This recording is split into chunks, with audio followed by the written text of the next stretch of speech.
Mark in the count. The swing arm now coming back as our countdown continues.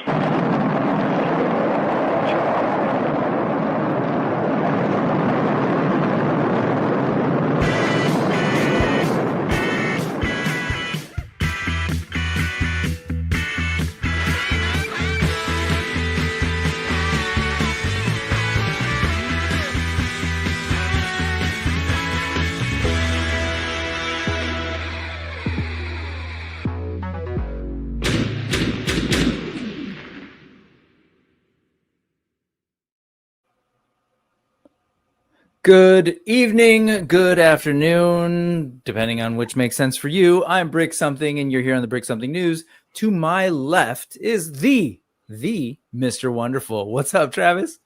Hey, how's it going, dude? I'm like trying to figure out which way I am because I'm in a different spot this week. Awesome. I'm good, man. How about yourself? I'm good. I am right now probably chilling in Japan. It's probably really early in the morning, early-ish in the morning. Because we're pre-recording, and I wanted to let people know that if they're like chatting and being like, hey, what's up, guys? And they don't hear me going, hey, what's up, Nolan? Or what's up, who else?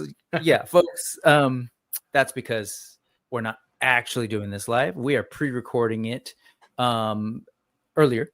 And so I should probably be, though, in the chat. That's what I was like, I can wake up in Japan and I can be in the chat. So feel free to talk and chat about what you're seeing here, and future me will be talking to you. So cool. But all of that, man. What's up, Travis? I'm so glad that you were able to, come back here. It's been a while, and I remembered actually the last time you were here. Do you happen to remember? It's a funny one. I feel like I was on twice now. You were. It might have been 3 times. It was twice. But you were with Ed was the last time. Ed was last time, and I think we were talking Joe's, and you guys were like Joe's and all. It's probably almost a year ago at this point, right? It was almost exact. It's a little bit over a year ago. It was pre-recorded because I was going to be in Japan, and so man, and it aired. This is annual. It's going to be annual. Yeah. It went on, and I was actually sort of, we were at Disney World, and I was about to go on the log ride. I remember when it was starting, and I was chatting with you all there, or Splash Mountain, I guess. Nice. Was there. Anyways, but yeah, we should probably do a proper live one as well at some point. But it's good to have you. If you are not familiar with Travis, he does a weekly show, generally speaking, on Tuesdays at 6:05 my time, 9:05 your time, usually, right? Eastern. Yep. And you do that over on the Toyleet Takeover with Ed Action Figs. Can you kind of break down the current version of the show and sort of the things that you guys get up to? Yeah, we get together every week and we talk our plastic passion, which is action figures and action figures adjacent. Things like Savage Crucible, things like the Four Horsemen, Valaverse, Ed's favorite. We talk about what is it? Monster Force. Monster Force. I was gonna say the Crimson, because he's talking about Crimson Moon or whatever. Yeah. Crimson Moon. Yeah. So he's talking about those last night, or when we were talking. So we talk a lot about that. We really focus on independent toys for our weekly news. Try to keep people updated on what's going on. Like-minded in that way. Yeah. We hit up the Kickstarters and stuff. There's actually a bunch of them like out right now that we'll be introducing later tonight when you see this live on our show. We'll be talking about some of that stuff. I think Ed will be hosting that for us. But there's a lot of stuff on there. And then we always try to dive into something different for our, main topic. We shout people out, that are doing cool things in the community. And then we also, decide if we're going to drop something in the toilet or put it on the shelf, being Toyleet, and see if it's going to get the flusher. We haven't had too many. There was one brick that was a floater that you somehow convinced me to still like it, and now my son has confiscated it and it's running around here somewhere. But yeah, we do that. And like some of the topics we talk about, some of them are convention, how to be a convention attendee, of a convention vendor, what to expect, what to do. We actually have some interesting ones. I think they're coming up. We're going to be doing one around independent toys and how independent toys are really like changing the game. Right. We're also going to be talking about one for Mandela effects in the toy space. I've been big into this YouTube channel, the Y Files, and they talk about all sorts of stuff, and it's just like weird lizard people and just weird stuff, right? Yes. So yeah. I do that, and then we wanted to bring some of that in, so we're gonna do a main topic on like the Mandela effect. We always do different things like that, to try to not do the normal conventional weekly topic, right? There's a lot of guys that do it and they do it really well. So we kind of try to just find a niche of something a little different that we enjoy, gives us some laughs. And, our regulars seem to enjoy it too. So that's really what we like to do. No, yeah, totally. I love it because you've got your segments, right? You'll do your stuff in the beginning. And like you said, the Toyleet, which kind of just gives us it's almost like a quick review on get your take on it. Again, I was muted while you were talking about the one that was a floater. That would have been the Smilodon, right? And I was like, oh man, I hope I didn't guilt you. But I'm glad that you had some time to sit on it, because I do think it's great. But I actually understand your take. When I heard you, I was like, yeah, man, like I get it. It like wanting it to be thicker and wider and beefier. Totally get it. But it's cool because it's just like, this is my take. This is where I'm at. And then you all then get into, everything you said. I will just say this about the sort of main topic. You said that, we try and do things that are different. It totally shows. And it's fun. It's fun to kind of like some of the stuff are like, playing with your toys, taking stuff around, like going outside, some toy photography stuff. Sometimes it's like, more recently, it was like, hey, tell me about your Joe Fest experience. Because Ed went. Displaying your toys, which I know that's something you're particularly passionate about. Shout out Hexastacks, coming soon. Thank you. And no, they're out. You can buy them. Oh, that's true. Blowing up even larger soon. Yes. More passively, like building it out right now, not mass marketing, but passively, taking orders and stuff. Yeah. And then, but I'm trying to remember there was one that stood out. Where you'll do there was one about, I think, play sets, which I kind of love. Or did I don't know. And then it's funny because the last time you were here, this is all coming back to me now. That's when, I took the opportunity to kind of try my best to do a Toyleet-esque topic and do the whole, hey, let's talk about military toys. And really, that's just because you guys are just a lot more knowledgeable about that kind of stuff than I am. And it was like, great, I want to pick their brains, right? Especially, I know it's like you and Ed. But now, since you're here, I know you've since had like kind of a transition in your collecting.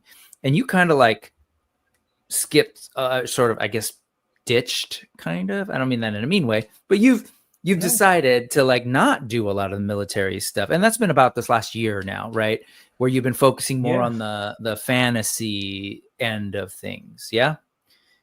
I think really, it's your friends over there at Spiro Toys.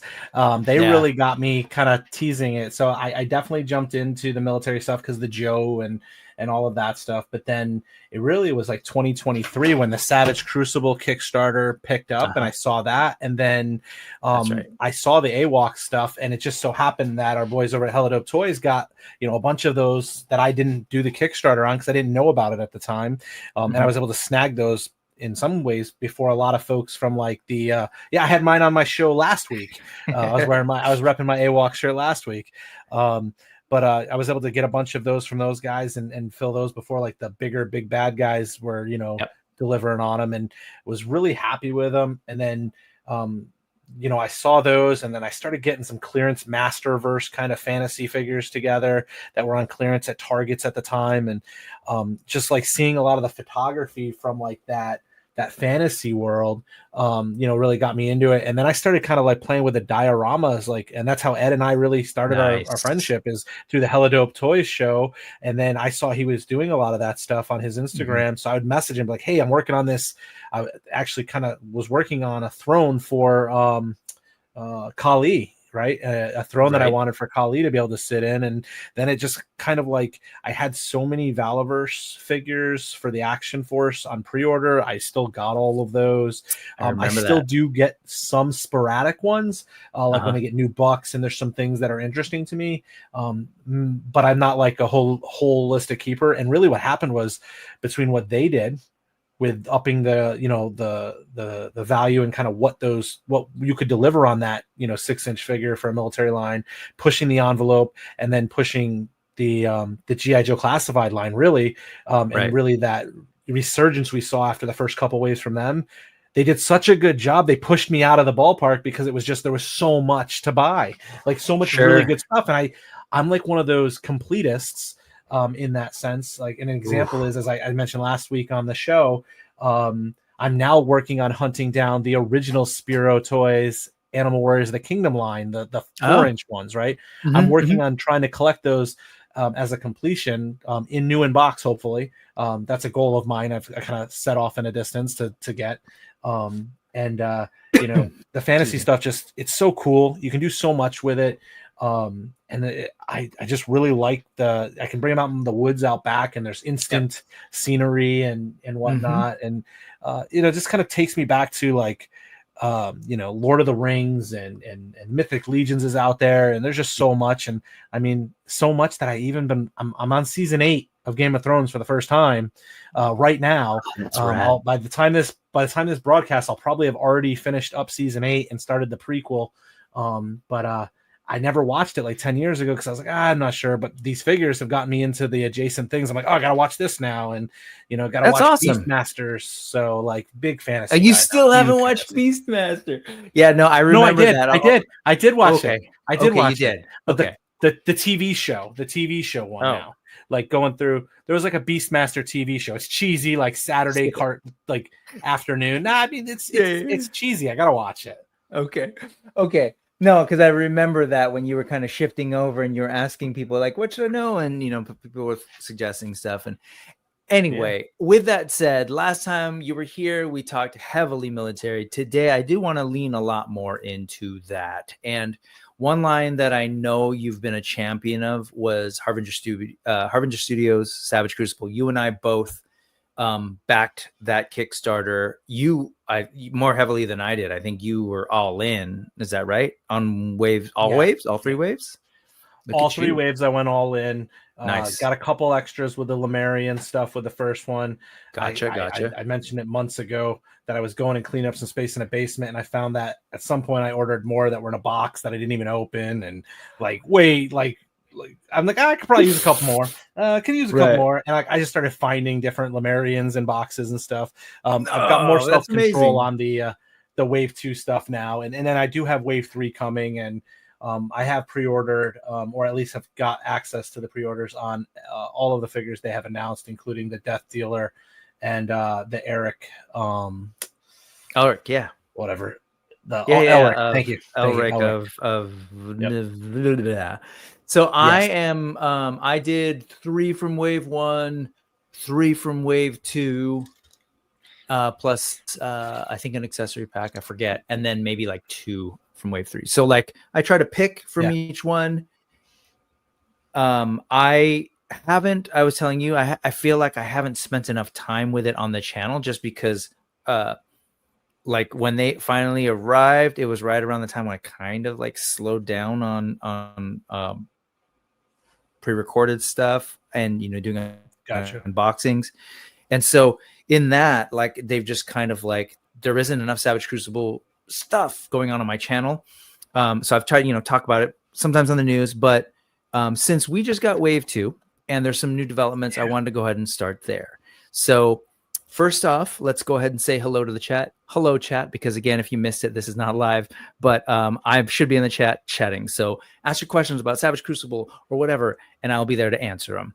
But I will say first, the way I do things here, you've probably seen this URL. It's going to come in right around Travis's shoulder right now, bit.ly/brick something news, capital B, capital S, capital news. And then you'll see that QR code. That'll take you to the document that has all the links of what we're talking about, because I want you to go there. I want you to follow the people, and see all the things we're talking about. Some of them are probably stuff you're totally familiar with. Some of them are probably brand new to you. You might find interesting. So let's go and spread the love. All right. So let's go ahead and move us over here.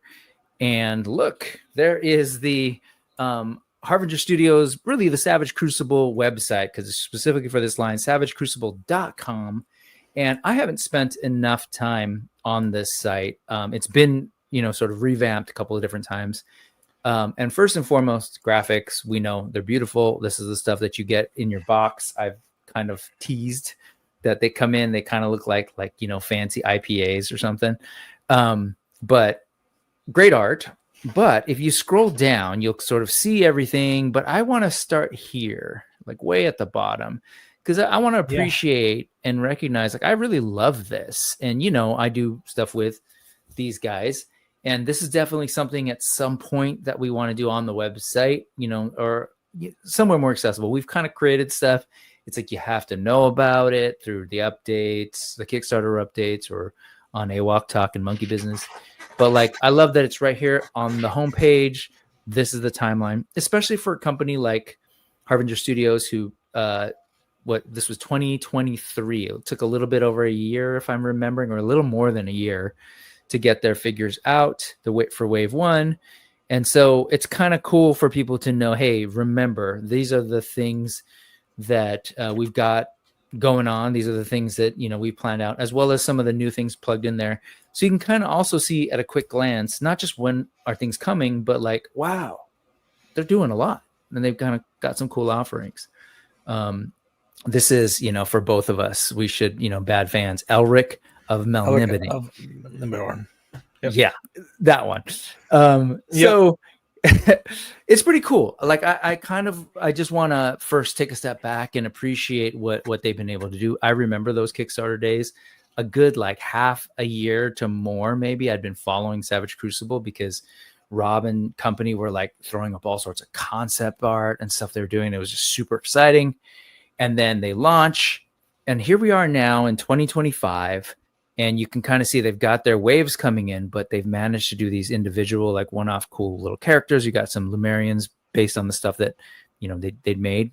And then wave 2's coming, and, they've got some special characters, the Elric figure and the Death Dealer and the like. So I don't know. I think that's pretty cool. As a person who follows the indie news and indie lines, what do you think of this kind of presentation? And I take your notes, man, especially when you're giving me a hard time with AWOC. So I'll take your notes. Dude, it comes from love, right? It comes from an extreme place of love, because I want nothing.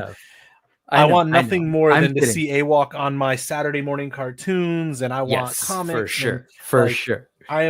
I'm not, I'm sure you and Adam and the guys and even Jason are all the biggest fans of your own stuff, but I'm right there sipping from the Kool-Aid too, because I'm huge into that stuff. But what they do is cool, the presentation here, and something that just got launched last week. So when I say last week, I'm talking today, but last week, because you're seeing this a week in the future. They announced on their thing, and they've gone, and this is something I would definitely recommend checking out. Beyond the timeline thing, one of the things they've done is this really cool checklist feature. I don't know if you've seen that yet, Brick. Have you seen that? I did, yeah. And in fact, that's what triggered me wanting to see this. So from here, you go into lore, if I remember. Yep. You go to lore and then click checklist. But so this is you're gonna have to hit the 3 icons up there. Yeah, I think you're gonna hit that. Go into lore, and then there's checklist. Yeah. So go ahead, keep going. So right here, this is really cool, because this whole thing gives you the transparency to the next level of what you just showed. So you showed the release schedule, so you can get a quick glimpse of where we are versus where we've been and where we're going. Or I say we, I'm a part of this, right? They're like my Giants, I'm a fan, right? The New York Giants, that's my team, my quarterback, but like here it's like we're working on it. So Renato, I think backer number 1 on Savage Crucible, which I've tried to do for other backers. It's never happened because people trick me and play games. Thank you, Adam. But you know, here he took some time out and he's been working on this, and it's really cool because they've broken it up by the different species of characters. And you know, you have the Lemurians, you have the Saurons, you have the humans, you have the Therians. Humans and Therians are from the wave 2. The accessory packs break down, and it shows you what you can get. They also have the exclusive Frazetta art museum items too, and then they even have the cards, because what Savage does that's really cool is they've played into that blind bag piece, which a lot of people love it. You know, they got the blind bag cards, they got the blind card weapons that they put in each one of the units, so you get all that cool stuff, so you can see what's out there.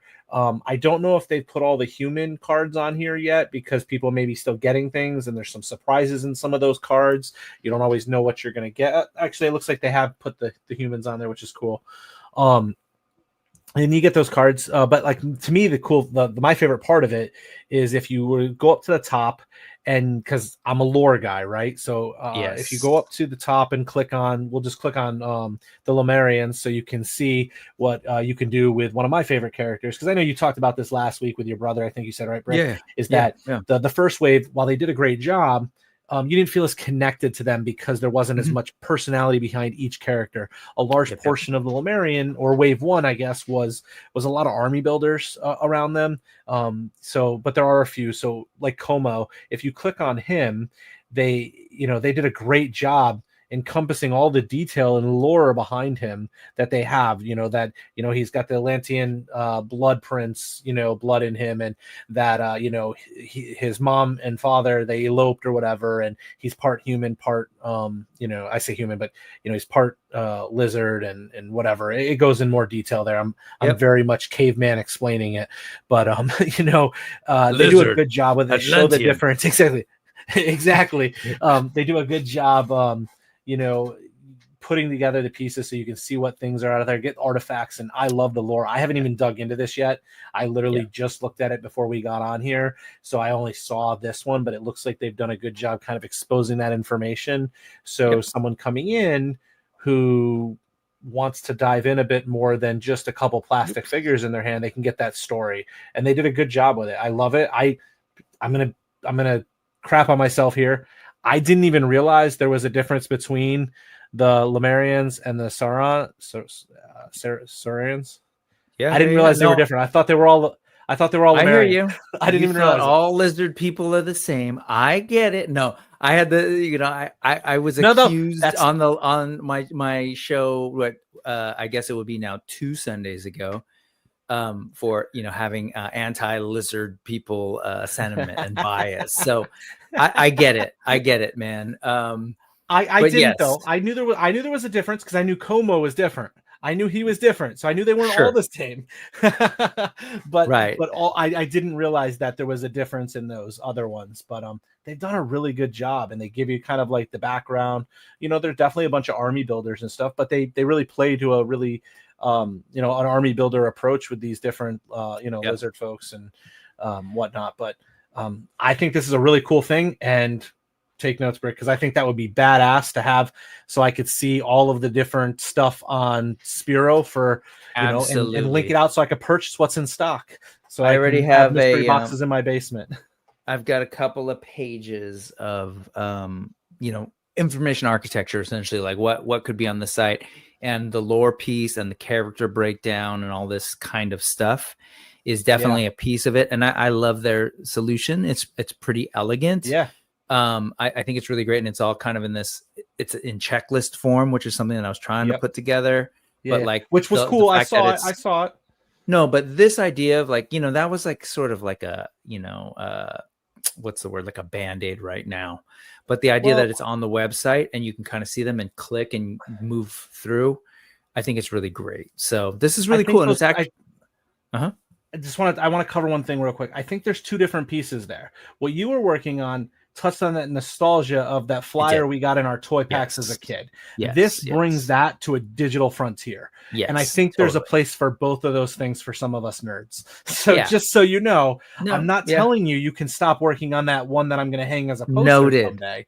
That one I still expect. This is just a way to put it out there for the casual browser. Sure. Fair enough.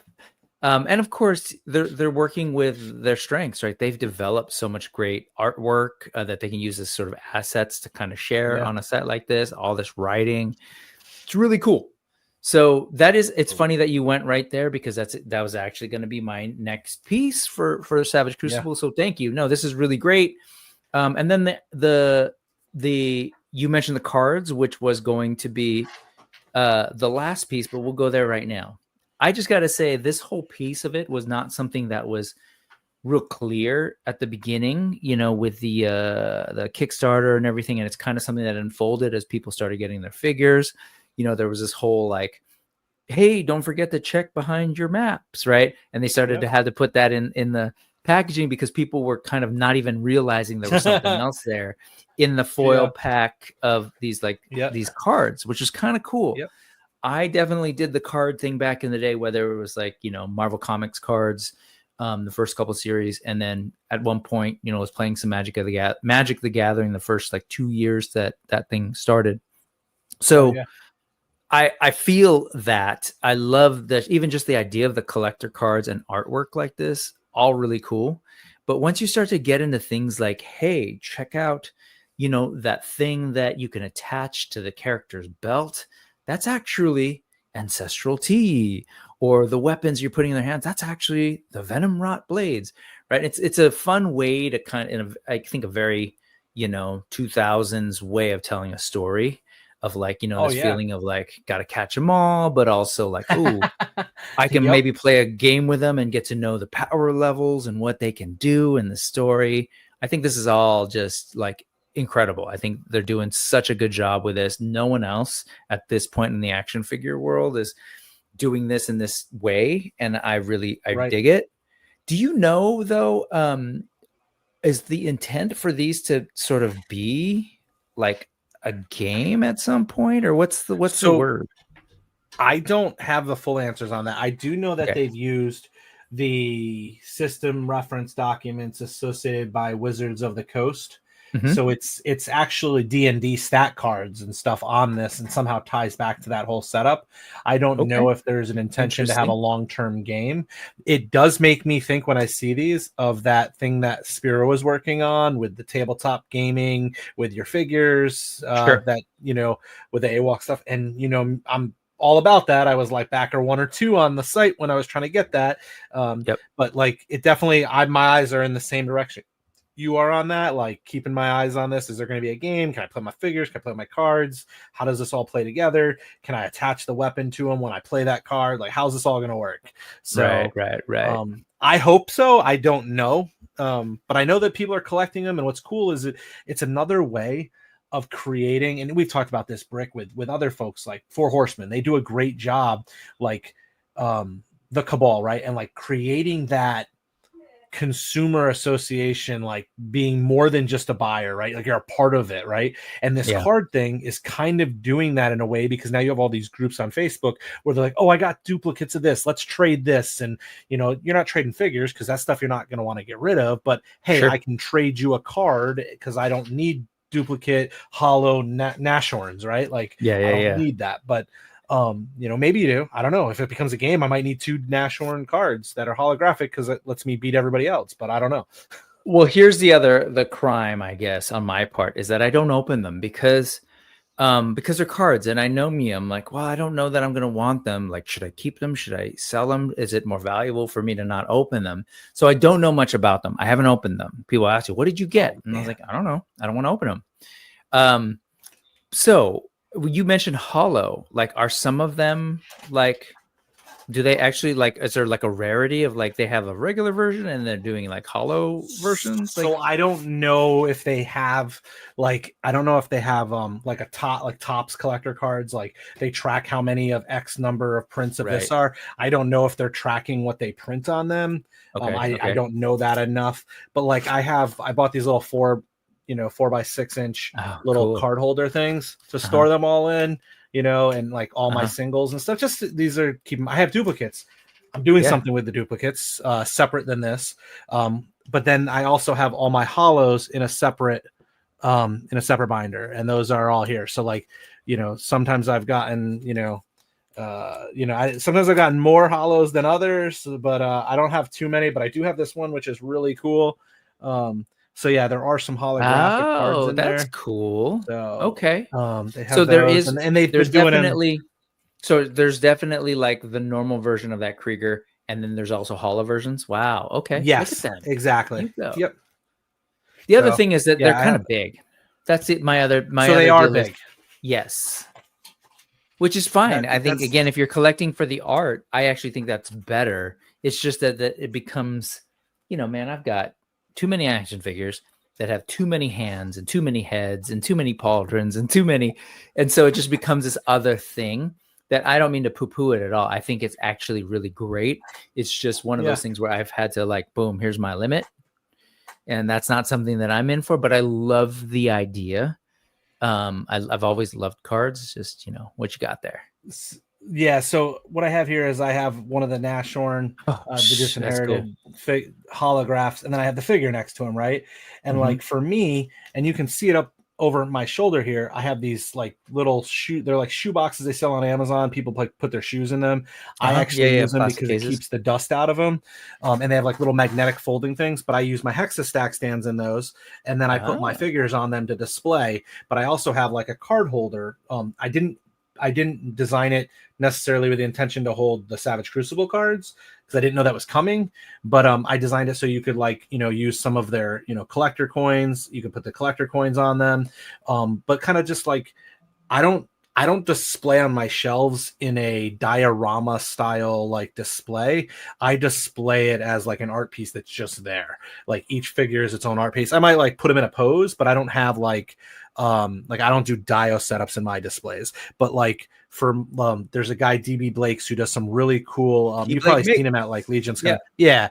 So he does some really cool 3D printed like logo stuff. He's done them for AWalk and things. I've got the AWalk one. I don't know where they are right now, but I've got a bunch of them, and I've got some wrestling ones.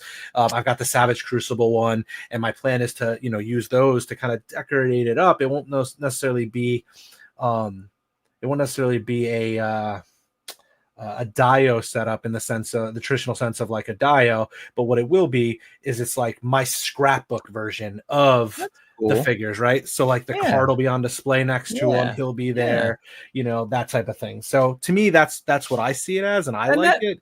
That totally makes sense. They are big though. They are big. It makes sense that they're bigger in that way though, but because you can kind of like display them right next to the figure, and this is what the character art's supposed to look like, and this is what it's kind of cool in that sense. Yeah, I will say, when you think back to like my old school days of whether it's G.I. Joe or Star Wars, man, that artwork was fantastic. And this gives you that sort of like, it doesn't have the bubble and all the tears on them or anything, but it gets you some nice pristine version of the artwork for these figures. So shout out to Savage Take them out of the box and let them breathe. Yep. Seriously, like props to them, because like this is, I think, really innovative and really cool. And I can't wait to kind of see what develops from them. So this is really cool. So that's awesome. The other piece that I did want to talk about was this. So I know you're a lore guy. The graphic novel, you and we've read the first one, and I know you had, I don't know if it was on your show recently where I mentioned, hey, did you get the second one? You're like, what? There's a second one? But do you I didn't realize that it had come out. I didn't realize it had come out recently. Yeah, I know that did you get it? I haven't read that one yet. I haven't. I'm going to order it. I just haven't gone around to it. I definitely want to get it because the first one was awesome. Like I really enjoyed the first one. I'm not going to go into spoiling the lore and stuff, but one of the big things Rob Post, the creator of Savage Crucible, and the main guy behind it, he's always talked about is like the Crucible allows for that open gate into like anyone could show up at any time in the Crucible. And I think it's really cool. I think it has an underlining expectation of the lore and stuff to keep it close, but he's kept he's kept the portal open to allow for others to enter, which I think is cool. And that initial comic definitely showed that off. If you get in towards the, there's certain things in their shirts and, clothing artifacts that are like, oh, that's cool. See where they kind of did that. And, know, and then the way it closes out at the back end of it, it's like, oh, okay, that went full circle. So it's really cool. Load up on guns. Yeah, no, totally. And then there's this one. So you were mentioning, like, before we started, like, this is a more Jaeger centric story, which makes sense because there was that kind of tease of him. He was just sort of there.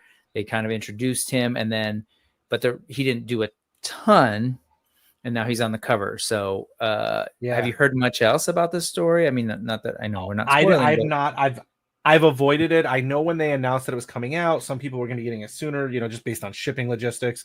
So I know Rob and the Savage Crucible team asked folks to, wait a little while before you start talking about it on the social medias. Like, obviously, like, if you and I had read it, Brick, it's one thing, but for me to go back on YouTube and talk about it or hype it up on this show, or in my Instagram might not be the nicest things to do for those of us like me that have not ordered it. So I assume things will start to come out here soon and folks will be talking more about it.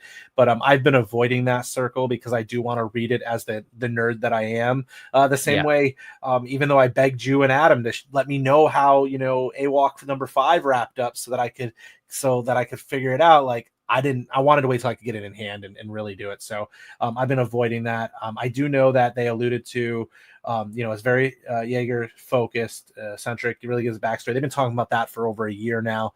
That was the one that was going to come next. And they also talked about how in the back of the book, there's some additional preview things, which I haven't seen yet.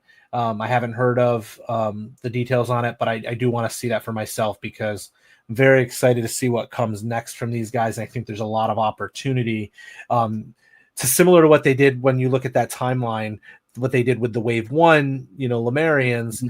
And there's a couple different things that they've done. And I don't know if you know, and if folks listening know, a lot of this comes from their My Custom Figure, site that Rob, was behind for a long time.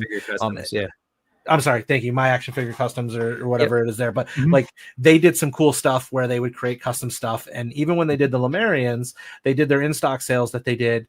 And they had some generic tails and, some extra unpainted weapons and things like that. So I'm very interested to see if they follow suit with something like that for the human Wave 2 guys and what they can bring to fruition this year. Because I don't think we've seen the last of what we're going to be able to get in hand this year. By any means from these guys, even with Death Dealer and Elric and whatnot. I think there's going to be some other stuff coming too. Assumptions. No, I think that's a safe assumption, especially just it's based on track record, right? It was the same with Wave 1, Wave 2, and then we got like a couple of extra sort of Lemurian bodies along the way, base figures. But I will say this cover looks really great too. It feels very the posing on this feels like one of those fantasy books that you'd see when you go to like Walden Books or B. Dalton. Just dated myself well before the age of Barnes and Noble and what is the other one? Borders, right? Yep, Borders. We go into the mall and then maybe go to the warehouse, Sam Goody, and then go look at books at Walden or B. Dalton. And there was a ton of fantasy books, and the covers, the posing of this, like this, we're in battle and there's like a bunch of things we're fighting against. The look of horror on their faces, that kind of thing. But then in this very like illustrated modern comic-y style too. So it's really cool looking. Oh, absolutely. It definitely looks like all of those The Eye of the World, by Robert Jordan and the Wheel of Time stuff, which I'm a huge fan of. And, all of that stuff. And, I mean, you could still see him in those Barnes and Nobles too. If you go in there and you dig deep enough, there's all sorts of people coming out, the Crystal Shard. There's different books out there, but it very much has that modern day graphic novel look and feel to it for sure. And the artwork's great and the story's even better. Like, that's honestly how I feel. Well, if you didn't know, there is a story. You can check out the cards and read all that stuff. You can check out the checklist, read all that stuff, but also, pick up the comic book. $20 for the graphic novel. I got mine digitally, so I still have this. I wish they would do the second one as well. I get it. It's an issue with like, how do you control that and make sure it doesn't get spread? And but for me, just space wise, you know, I just want to check it out and read it and have it and, you know, sit as a file somewhere. But volume 1 is there. And then volume 2 is there. Taste of the Abyss. I highly recommend I highly recommend people go out and get it too, because you know, if you're into this stuff, help someone like me who is passionate about this. The more people that buy the current products, the more likely we're able to see graphic novel 3 and 4 and, you know, etc. Just like, you know, the same thing with the Spiro stuff, right?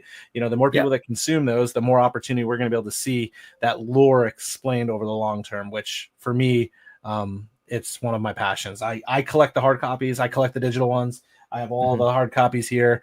I've actually got one that I read and one that I save for the Spiro ones, just so you know. Like I'm all about that. Like I have ones that I don't touch that I want to send out to get graded and keep them, because I'm like hugely passionate about that line too. Yeah. All right, let's move, because, you know, as we know, I was saying, you know, like these very much feel like old fantasy stuff, and you and I both know that a lot of that fantasy stuff was driven by one Frank Frazetta, you know, epic artist who is long since, you know, passed on. But his family. Oh, actually, no, sorry, I jumped ahead. No, let's talk Almighty Legends. It's just another line that I actually haven't talked a whole lot about on the channel. But there is one aspect in particular that I'm intrigued by with Almighty Legends, and this is something that was announced, I think, earlier in 2025, and I remember hearing about it first actually on Toyleet Takeover when you brought it up on the news, which is that instead of sort of developing their own body, which was initially their plan for their sort of like their line of, you know, essentially they're like Bible based figures, they you know, decided, hey, why don't we set up some kind of collaboration between us and Harbinger Studios? And I remember you, because I remember what it was they announced, Savage Crucible had announced that they were going to collaborate with some company, can't name which company now. And I remember you kind of like, what is it? And when they finally revealed it, I heard about it first when you shared it with folks, that it was Almighty Legends, which from a business standpoint, I actually think is a really great idea. Like I'm sure between the two of them, I don't know how they're negotiating the deal in terms of like, you know, how that all works in the background. But the notion that you would consciously sort of design your new line to be compatible with an existing line, right? So some engineering parameters are figured out. Some sense of articulation obviously is figured out because you're using the same body, but now you can kind of create your own characters in your own world. And what we're looking at here is the first, I think is probably going to be the first figure people have in hand of Almighty Legends, which isn't, correct me if I'm wrong, this wasn't one that was sort of solicited in that initial Kickstarter, correct? This is sort of like now yeah, go for it. So I didn't follow Almighty Legends as a consumer, just as a passive person until the announcement. You're right. One of the last times we were on a show together, we talked off screen about it. I was like, oh yeah, they announced that they're working with somebody on the show last night or whatever. I just watched it. I don't know what it is. We were talking about it. And then we were like, oh, could it be these people? Could it be these people? We were, you know, all that like maybe stuff. Right. And then, you know, out of nowhere, Almighty Legends came in, and I mean, the Biblical Adventures and Almighty Legends were two Kickstarters that I think went live slightly after Savage Crucible in 2023. Wasn't something that I was interested in from a toy collecting space at the time. But then what happened was Almighty Legends, when you think about it, right?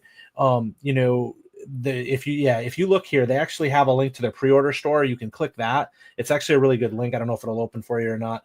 But if you look here, you can actually see what they have. So these are the two figures that they have available right now, which is Gabriel and Death, Azrael, or I think Asia, however you pronounce it. And they come with a translucent figure stand. They come with the weapons. They come with the body. So they come with the buck. And originally they, you know, from what I understand is they were building out their own body. Well, let's be honest. How much different articulation does a human body have? Probably not much, right? Like it's all generally the same. I mean, you know, especially when you're looking at a modern figure. And I mean, look at Four Horsemen, right? They have their, you know, model 1, 2, and now they're 3, right? And as they've gotten up there, it's probably a lot closer to, you know, if you were to take a full 3.0, you know, Four Horsemen, it's going to be very similar to what the Savage Crucible figures can offer. Savage Crucible also has like those holes in the back and the shoulder blades, and in the, you know, the not only the back but also the shoulder, which holds the armors and things like that. Well, the Savage Crucible already solved for how you can hook the wings in from Almighty Legends. So however that conversation came together, it's like, why are we going to reinvent the wheel? You've got a perfectly articulated figure that already has the modularity to connect our pieces into it.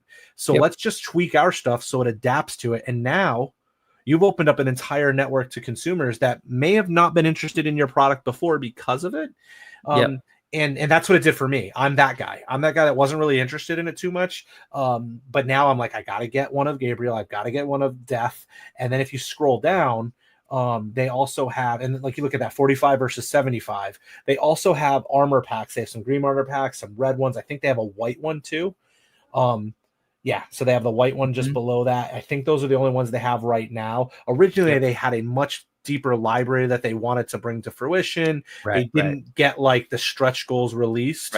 And I think probably they realized, you know, there's opportunity here to grow. And you can see they've got like the other items here, Archangel and things like that.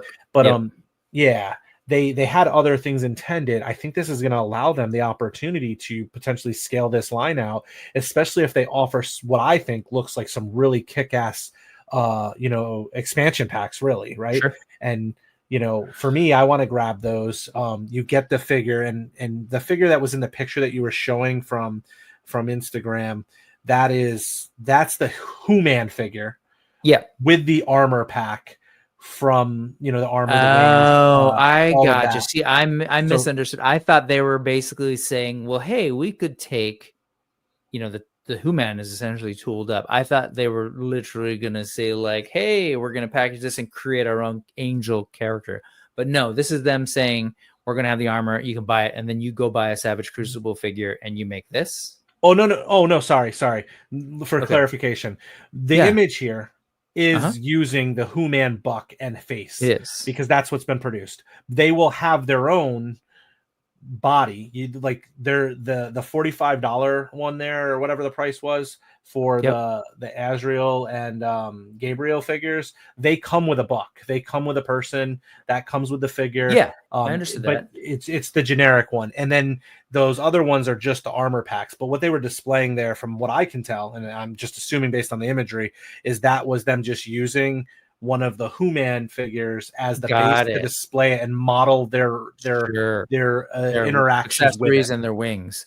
Okay. Because I thought essentially, so I misunderstood when I saw your episode breaking it down on the news, that I thought as their way to kind of like fast track and get something out to market, it was like, well, we're going to, you know, we're still tooling up our own unique head and everything, but maybe we have the armor so that, you know, and the wings. And so we're going to, you know, maybe have an Angel figure like this, because frankly he looks dope. Like as an Angel, like with the Human body, with that armor and with those wings.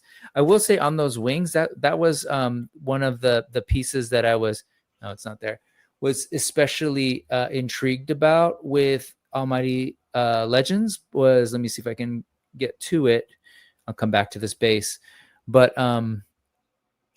the wings in particular, I remember seeing it a while back, and you can kind of see some of their other prototypes and everything that they've had. Again, at this point, I don't know if this was pre-Savage Crucible announcement or not, but they were, timing-wise, as you say, I think that was. I think timing-wise, that was because that's where they announced it, right around there, where you see the Lemurian. But I'm like, there's definitely been some tweaks that have gone. You can see it right there, like in that one, just above where you were. You can see the tweaks in it, like right there. Yeah, that's their, from what I can tell, that's like what their original bucks were going to look like. And someone said, well, there's this really cool company doing some really cool stuff already. What if we worked with them to just be an expansion pack essentially and get access to their, you know, molds for the bucks, and then we do our pieces separately? I mean, that's going to be a huge benefit for both parties, especially when I think it's Crucible. I really do think it's a great idea. And I'm a Lego guy, So the idea that you have a standard system that you're putting stuff on, totally get it, which is why I like with Mythic Legions, it's brilliant. Now they're, calling it the sort of like Legions build system or whatever the phrasing was more recently. But, then they can kind of just create their own worlds and their own pieces. They can create different heads, but use the same body, etc. So there was something here about the wings. I did want to highlight the wings because I do think their sort of wing system is particularly interesting. Here you go.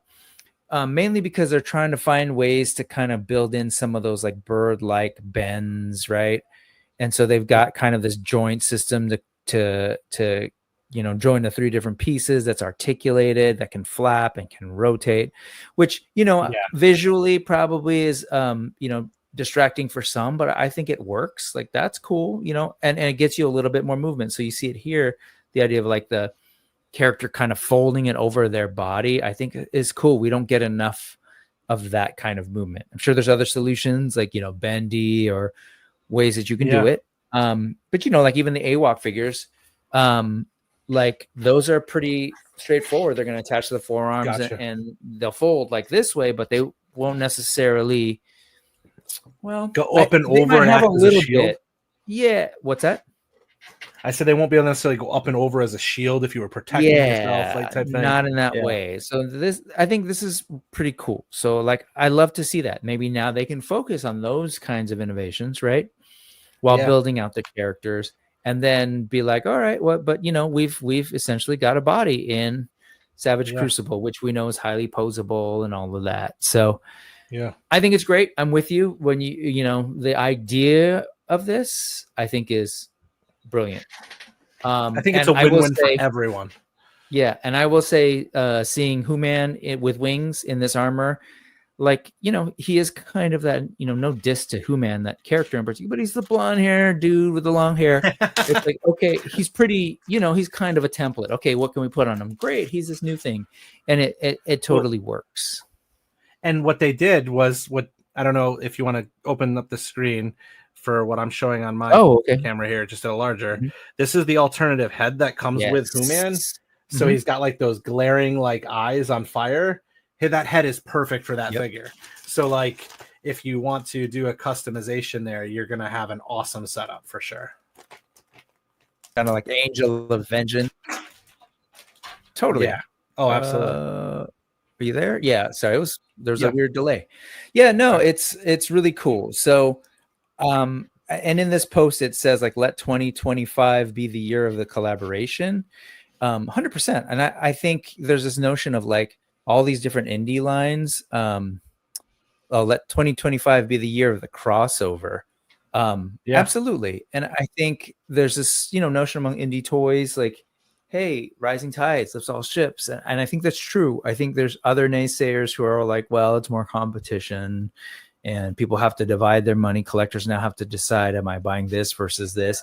I think that's all a good problem. I think at the end of the day, at least for us collectors, what it really means is a lot of great choice, and it means that people get real innovative. And I think that's where probably where Almighty Legends was, or like, how can we jumpstart this line? How can we potentially, and again, I don't know what the business deals are, but save some money and time in researching and developing our own body when, as you say, there's so many great bodies already out there. So I think it's great. Absolutely. I think, They killed it with this. And like your example there, right, is I had decided not to spend the money on this line, not because I thought it was bad, not because I didn't think it would be cool, but because I was like, well, I'm already all the way over here. But as soon as they opened up the interconnectivity between the brands, I'm like, I'm in. Like, I need that now. Like, because that's part of this. Even though they're disconnected, that's part of this in my eyes. So I need that guy. And like, I need that one. So I got an extra Who-Man here waiting for a set of wings and, that alternative head. So, smart stuff. All right, let's go ahead and pass the Savage Crucible Almighty Legends stuff. And I was making that segue earlier, fantasy, man. And if we go back, there have been obviously a lot of artists who've worked in the fantasy genre. But Frank Frazetta is definitely one that is more than a lot of folks has become sort of a household name. Basically, because one, he was like super prolific. Incredibly talented, had his own sort of way of addressing human anatomy and sort of the things that he liked to accentuate. And, you know, he particularly had a way of drawing women that was very like unique to Frazetta, but also like he worked a lot. So it was like he worked in doing publishing, a lot of like book covers for all sorts of different things. Now, folks are probably familiar with the idea that Savage Crucible has licensed from the Frank Frazetta Art Museum, which is essentially the grandson, and I think one other party, I forget who, but it was originally started by Frank and I believe his wife. And forgive me if I'm not getting the details wrong. You can do your own research. But the main point I'm trying to get at is one set of family members owns the museum, Frank Frazetta Art Museum, and then another sort of portion of the family owns what's called the Frazetta Girls, and it's a couple of the granddaughters and daughter, if I'm getting that right. So again, the details, sorry, but two different camps, and they both now have sort of the rights to licensing parts of their now grandfather's artwork, oeuvre, if you will, to create all sorts of things, whether it's prints, whatever, t-shirts, other merch, but also action figures. So both now have like, at first it was two different action figure sort of lines going, and now there's maybe a third, maybe, I don't know. But through the Frank Frazetta Art Museum, that's with Savage Crucible. Frazetta Girls have been working with, what is it? Something Icons. There's a few things out there because they've been coming out with, like, they did the Fire and Ice, and they did the other one there. And I'm forgetting, but they were working with another company that's art directed and led by Eamon O'Donoghue. So all that to say is, if you look at the Frazetta Girls Instagram or website, you can kind of see whatever they are sort of printing prints of or whatever. You can probably assume that that's what they have access to doing merch of. So Frazetta Girls recently, just yesterday when we were recording this, posted this, which in my brain, I'm like, oh, if I were them, every now and then, if I know I'm going to maybe do an action figure, let's say, I might want to like remind people about like, hey, look what Frazetta did. Isn't this cool artwork? So then automatically, because I'm a toy guy, I'm looking at, oh, they just posted this, Wolfman versus Dracula. Could we maybe be getting a Wolfman and Dracula? I don't know that, but instead, and then same goes for over here on the Frazetta Art Museum side. They posted a day ago this stranded, more sci-fi artwork with cool aliens and this dude literally stranded on some planet. So I just, we don't know anything, but I am actually just curious. I know you've shifted your collecting. Are these, what you're seeing here in terms of imagery, are these things that interest you if they were to make action figures? Like, what speaks to you? Where you at? Absolutely. I mean, like Death Dealer, that's one. I don't have the knowledge or the deep knowledge. I've done some research and such on Frazetta. I saw the stuff, I swear, and I haven't lived with my dad in 25 years or so, maybe longer, closer to 30 years at this point. But I swear I remember seeing like some album covers or something, and maybe some some wall art when I was a kid that was like Frazetta art. Both of those things are Frazetta, are things that Frazetta had created for people. Yeah. And if it wasn't stuff that was created by him, it was likely somebody who used him as an influence to design and style their art after it. So I definitely remember seeing a lot of Frazetta style things growing up, but I didn't have the background on it, and I definitely saw it on book covers or things like that, or at least things that looked that it was that esque style. So I know that he's heavily his artwork is things like John Connor or whatever it is, John Carter. John Carter. Thank you, John Carter from Mars. Yep. And then you have who else was it? He-Man was like inspired for it. I think He-Man was inspired by it. Some of the Game of Thrones concept art was like directly inspired by that. Sure. George Lucas and, folks have like heavily cited him as inspiration. So like the stuff that he does is real cool. Obviously Conan the Barbarian is like one of the big ones. Death Dealer is one that I've learned about more recently. And then Elric is one that I've learned about because of the releases. I'm kind of like learning my Frazetta stuff. Yeah, and it's Tarzan, I think. Let me just pause you there and just say, like, as much as I think it's really great for people to have this new consciousness about like him as an artist or whatever, but I will just say on a visceral feeling, because that's really what Frazetta is. He's super visceral. It's just like you see, like he focuses on like the body and very like sinewy and the drama and light. So just on that level, I'm just like, hey, these are paintings that Frazetta girls and the Frazetta Art Museum are throwing out there. Are these ones that like you could see if they made this thing as action? If they made a Wolfman, if they made Wolfman, yes. Mm-hmm. Dracula, probably not. Dracula doesn't. They would have that Dracula right there doesn't fit into my because of the modern of fantasy stuff, right? Yeah, he doesn't have that barbarian, But if there was like if they kind of like, if like Savage decided to kind of go their own route with a Dracula that fit more into their space, like human, like vampire type people that fit into this lore and world, I'd be totally in for it. Yeah. Just not a suit and tie Dracula.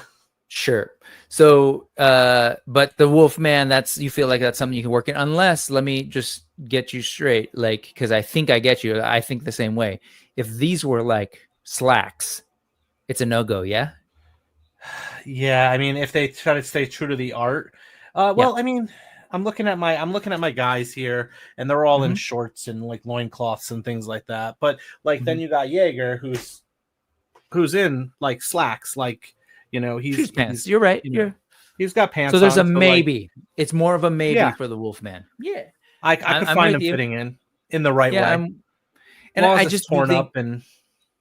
I do think it's interesting because this is the Frazetta girls who Icon Collectibles. That's what I was trying to remember. Yes. Who through Icon Collectibles they did, Dark Wolf, and they did the two Fire and Ice figures, and then they did Conan. Now it's coming out. They got Conan coming out now. I didn't get that one this time, but yeah.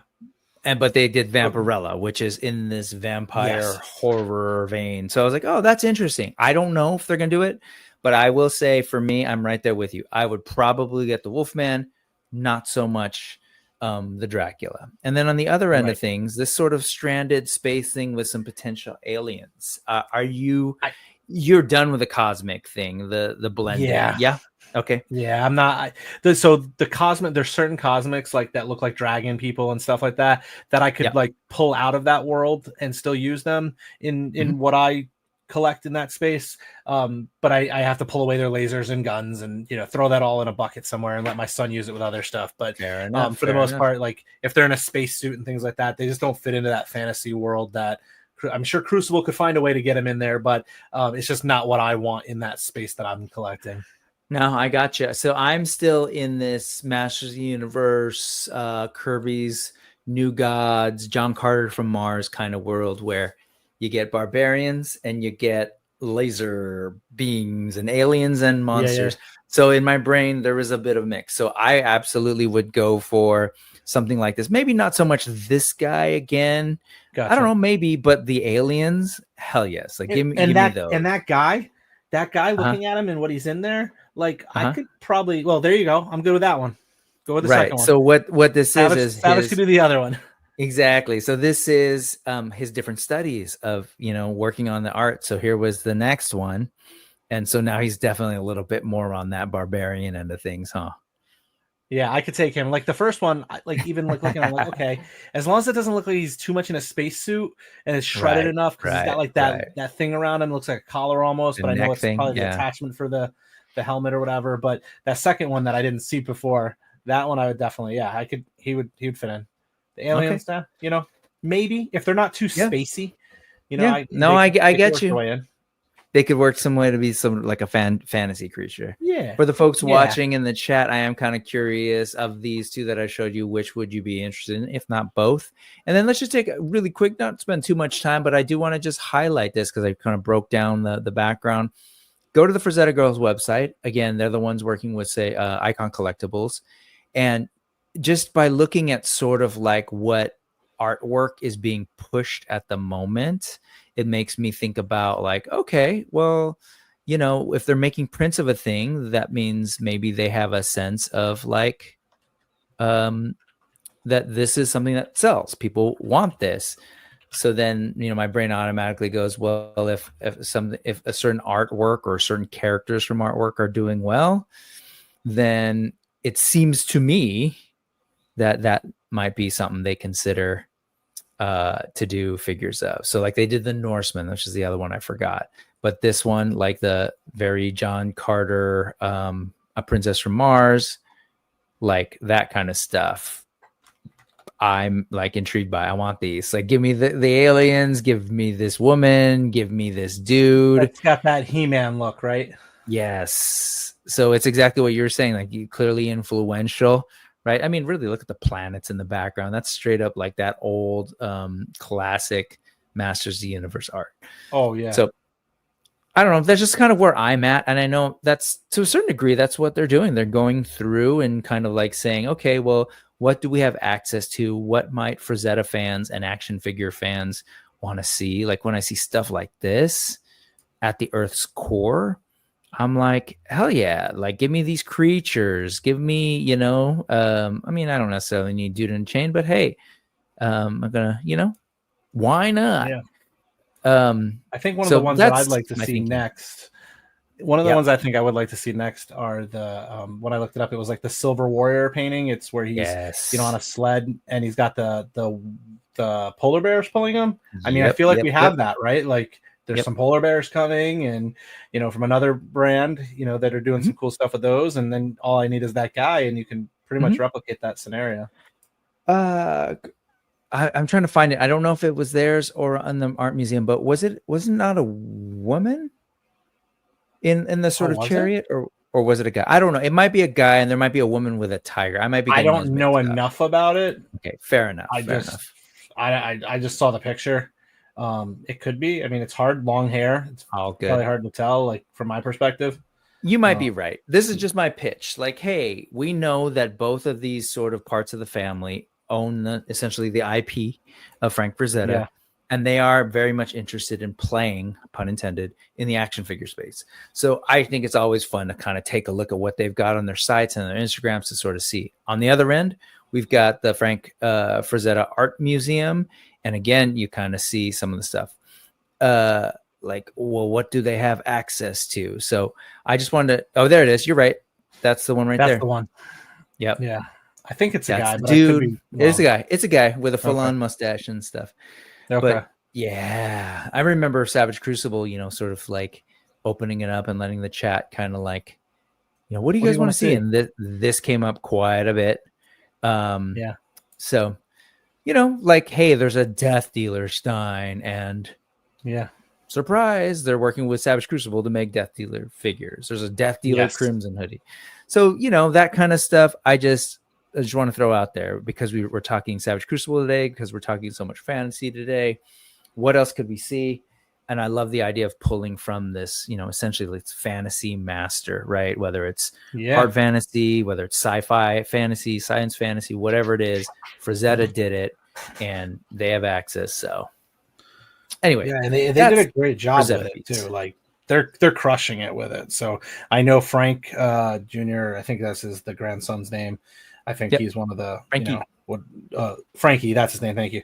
I know he's been on the show, and he's been really ecstatic about like what they've been doing with Savage, and you know, obviously, I'm sure they have very similar to probably like you know the Marvel DC type stuff when they produce with Mattel. They have say in what's being produced exactly as it is, and they're approving certain likenesses of what it is to stay true to the original content. But I think Rob's done a great job with that stuff. With the ball and chain, I think they did a great job with this figure. I'm really pleased with it. Agreed. You know, it would be really interesting because like that warrior with ball and chain. That's what I was trying to say. Yes.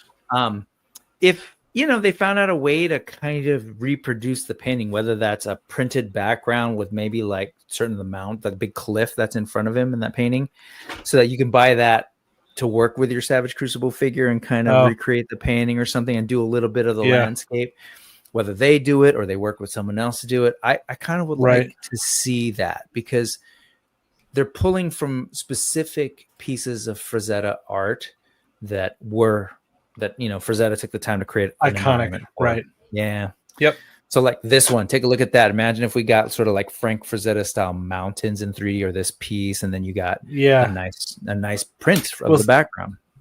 And that type of thing, honestly, for me, obviously you have to get into the licensing and things, so there's a different piece to it. But if you had someone, there's some really cool artists, and the one thing I think that the Savage Crucible community and even the Animal Wars of the Kingdom community are lacking right now are those custom creation aspect that the Four Horsemen thrive from.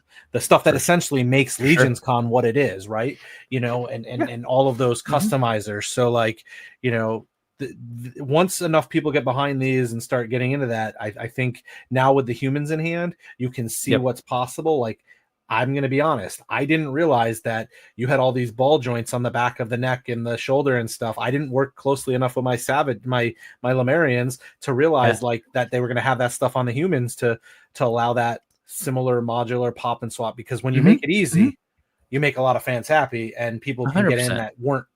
You bring it to market to more people. So once more of the community gets behind it and all these savages start creating some kick-ass stuff, there's going to be a whole bunch more that we're going to see, I'm sure.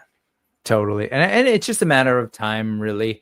They've essentially had one wave. Now it's two waves more recently.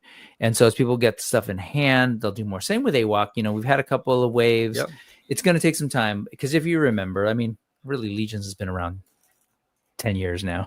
So it's grown and people have made stuff, and it's fair to name that, you mentioned Savage Crucible was doing custom parts for Legions. Yeah. And they went off and did their own line, or Rob did. So I think it's just a matter of time where we'll get that kind of stuff, and I'm excited for it. Oh, all right, let's switch gears a little bit. Are you this is in the sort of horror end of things. Shout out to Carlos of the Badass Reviews, who got his hands on the Star Arc Deep Ones toys. I don't know, are you familiar at all with the work of H.P. Lovecraft and the whole Cthulhu thing? I'm not in that space at all. That's totally new to me. So H.P. Lovecraft, clearly I just need to name it, that he was a demonstrated and self-avowed white supremacist, wrote about all sorts of nasty stuff all the time. But those folks can have fascinating brains and create great fiction as well. And so he wrote a couple of different novellas, short stories, and expanded on this idea of eldritch horrors that were like these ancient beings from outer space, gods, that had this effect on other beings like humans, etc. And so you'd see, like, you familiar with like the Cthulhu, the octopus looking like giant monster? Oh, actually, no, you are Savage Crucible. There's a connection here. What was the name of the last guy? What's his name? The Harbinger? The Abyss. Harbinger of the Abyss. Harbinger of the Abyss. Yeah. The Harbinger of the Abyss is essentially a classic sort of Cthulhu-like character with the tentacles. Okay, I didn't realize that. I didn't know the connection. The idea is that Cthulhu is one of these elder gods, or these eldritch horrors, that exists out there and sort of feeds on the psychic energy and emotions and all these things of different beings, including humans, and can create delusions, and you can tap into their deepest, darkest horrors, etc., or fears. Anyway, there's this whole like fascination with the deep, that is obviously an octopus, right?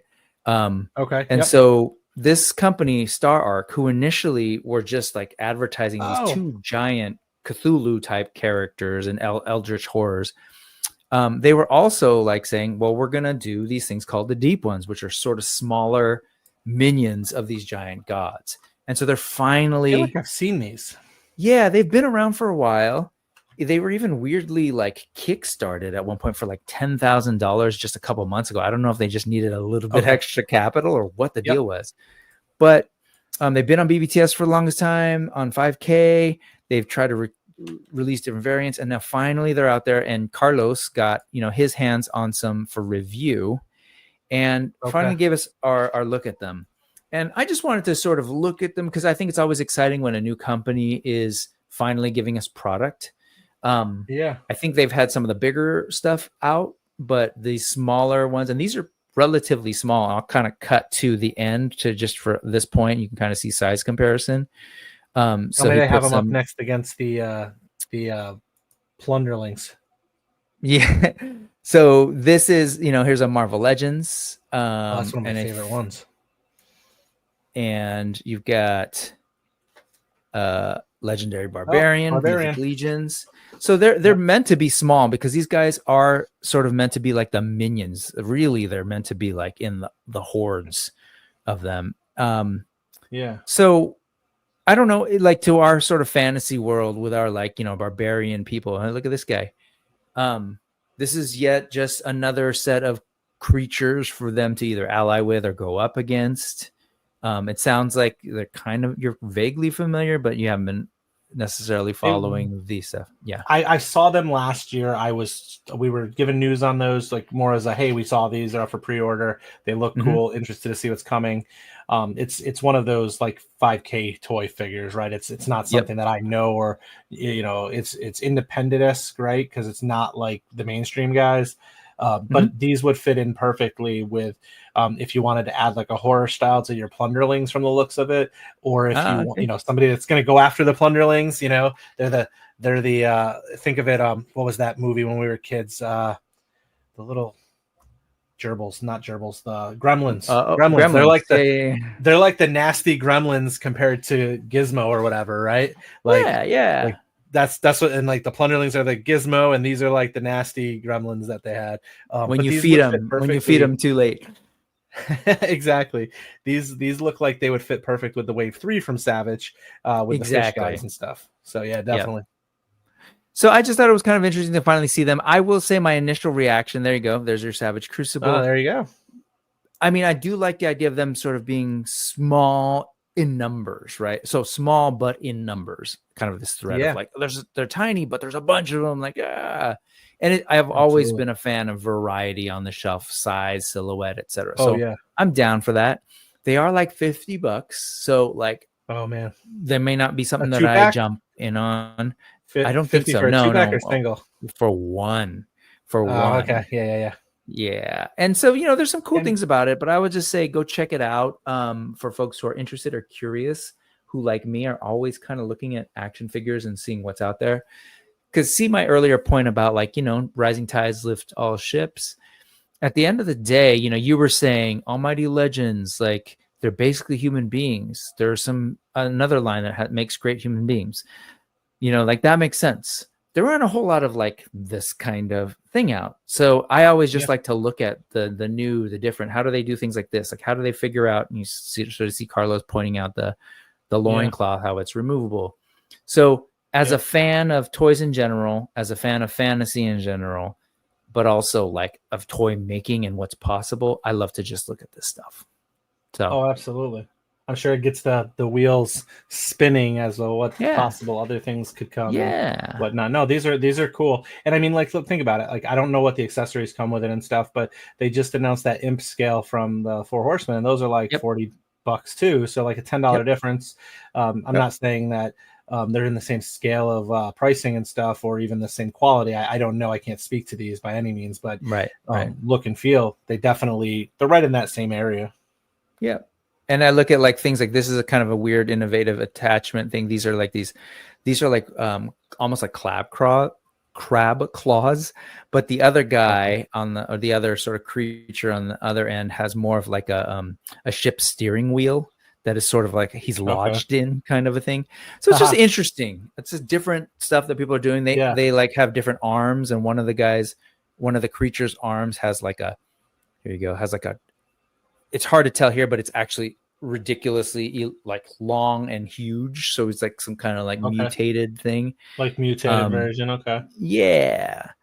So again, I just think it's interesting. Check out Carlos's review because the Badass Reviews is dope. And of course, both Carlos and Jorge are working on their own line as From the Realm, doing some vampire stuff. I'd love to see more folks doing new things. So we shall follow the career of Star Arc with great interest. I think I may have butchered that Palpatine line, but that's okay. Okay, this. I know that you are aware of loose collectors work around Sasquatch, because your buddy Ed Action Figs, and my buddy too, but the guy you do the show on Toyleet Takeover, which is probably going to be starting in a good 20 or so minutes from when this video airs, he's big into that Sasquatch. That's his thing. And I know I'm on a couple of chats with him when this came out. I remember sort of, us both like, oh my God, Sasquatch, check it out, Ed. This is all straight up your, right up your alley. I just, do you have much experience with loose collector toys at all? No, I've seen them. I don't know much about them. I didn't realize they were the ones making this. I saw it popping up. I follow them on Instagram, but I didn't know much about them. Gotcha. So these are loose collector.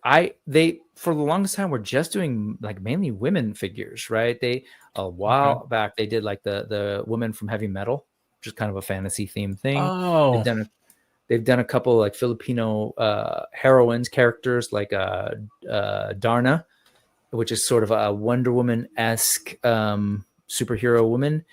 They did Trece. And then they've done a lot of stuff like Lady Death and what's the other one? La Muerta. Like more recently, they've been doing like more of these women characters, but then they started shifting into a male buck. They did like a Rocketeer. Now I think they've got a Grendel going on, some like other smaller action comic book stuff, and they're doing Life Elves Wargoth. They're doing Wargoth. I saw too. So I just opened up their stuff, and the Iron Maiden, Wargoth. So like that guy is somebody I definitely want to see him in comparison to the scale against like my Savages and stuff, because if he fits in there, I'm totally getting him. If he's more of a Marvel Legends, he's awesome looking. And so here's the thing. One of two things is going to have to happen. Yeah, one of two things is going to have to happen.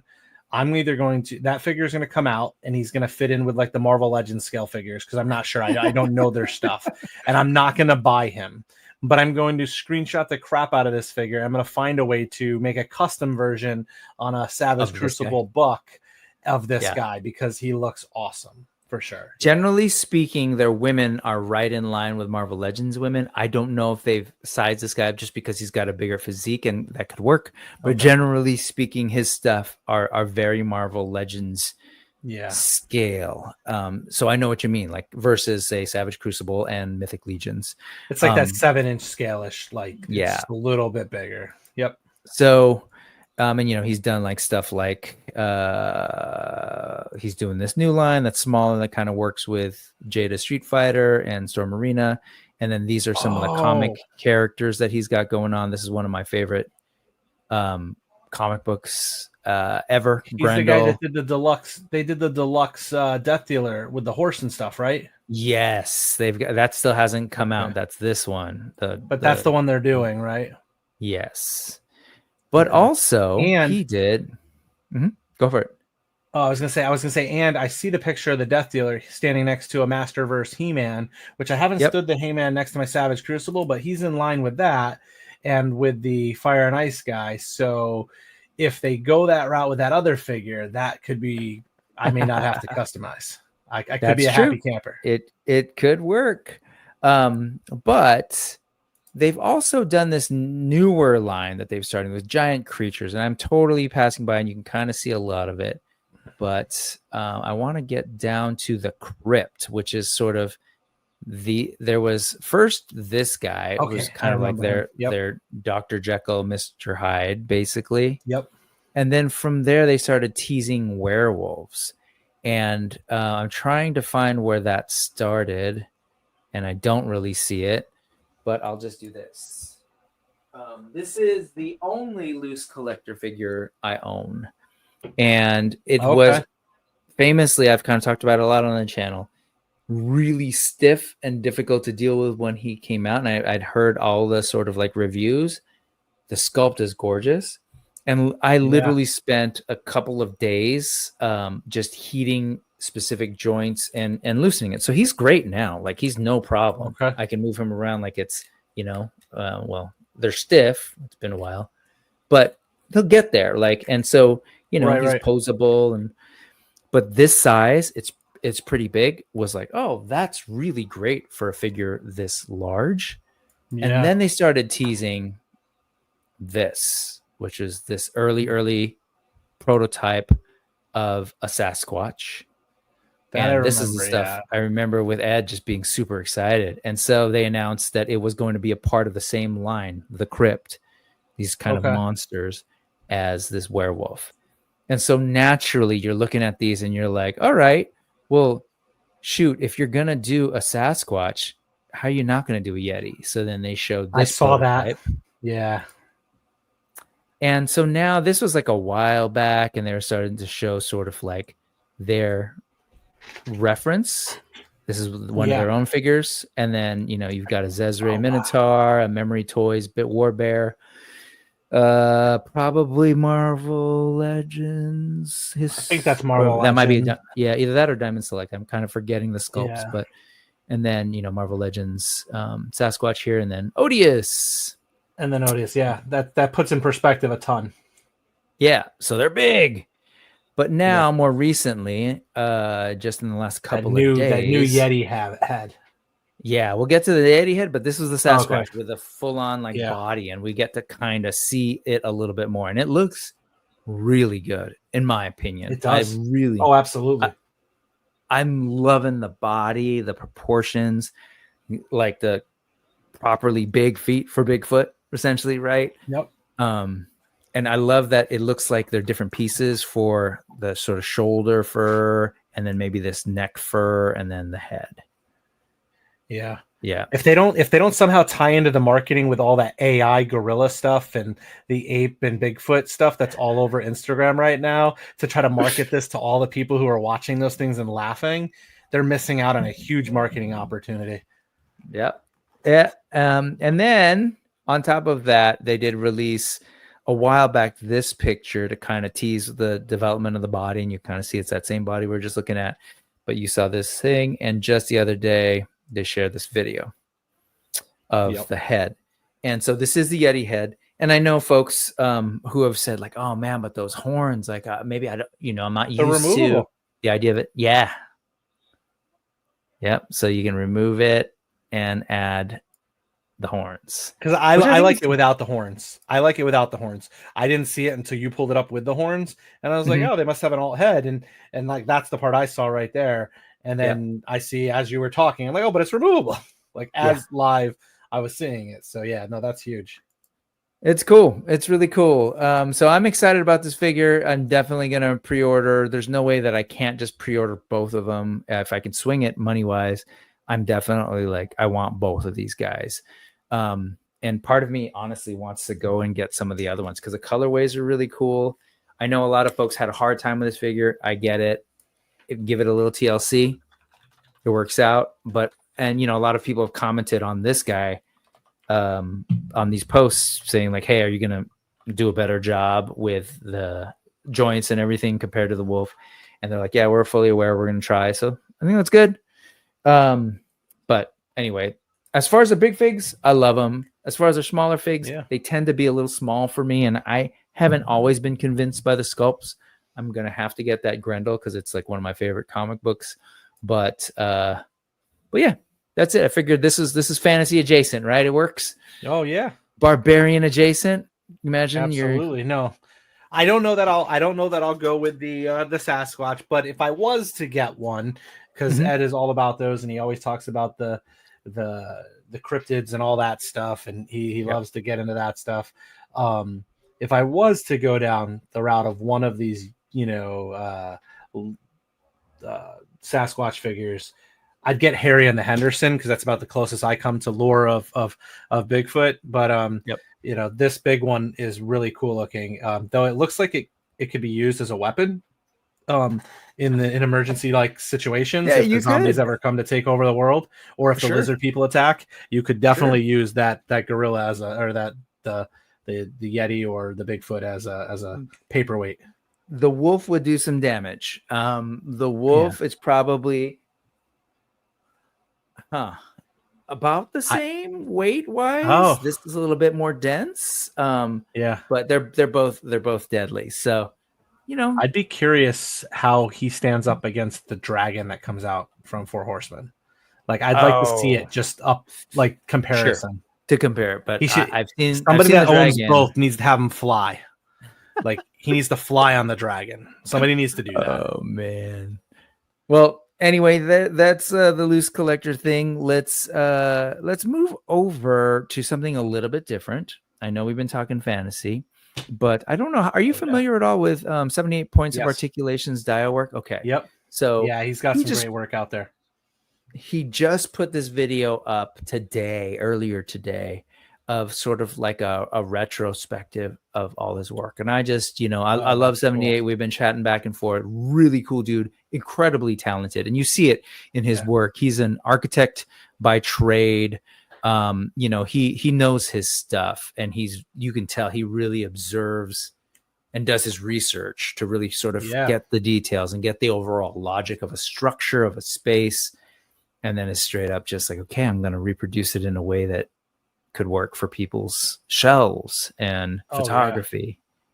Gorgeous stuff. I just wanted to shout this out because so many cool things for sure. Definitely somebody's stuff that, and that's one of his newest ones I saw just right there, that sci-fi one, because I saw that recently. But he does some cool stuff with the fantasy stuff that I'm a huge fan of.